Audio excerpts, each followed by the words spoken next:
สวัสดีเจ้าคลิปนี้นะเจ้าเฮาจะมาอู้ถึงเรื่องสีในภาษาเหนือกันพ่องนะเจ้าสีภาษาเหนือก็จะมีแบบแยกย่อยไปเวลาอู้แล้วก็จะหันภาพเลยนะเจ้าว่าสีที่อู้มามันเป็นจะไดนะเจ้า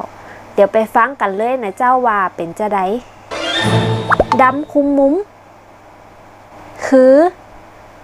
ดำสลัวสลัวดำคือลึดำมากๆถ้าเป็น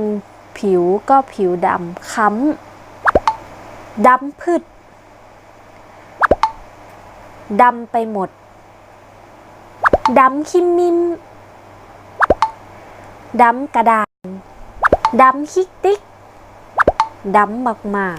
ๆดำพืชดำผึดดำสนิทคลุมไปทั่วทั้งหมดดำพืชดำทั้งแถบขาวเจ้าโฟขาวมากๆขาวจั๊ว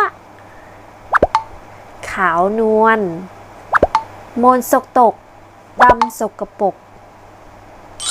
อันนี้คือยกตัวอย่างคร่าวๆนะเจ้ามันจะมีเยอะกว่านี้นะเจ้าสีในภาษาเหนือฝากกดไลค์กดแชร์กดติดตามให้แม่ตัวนะเจ้าจะได้บ่พลาดคลิปใหม่ๆแล้วก็กดกระดิ่งตัวเนาะจะได้แจ้งเตือนฝากเป็นกำลังใจให้แม่ตัวนะเจ้าแล้วป้ากันในคลิปหน้าคลิปนี้ไปแล้วเจ้าบ๊ายบาย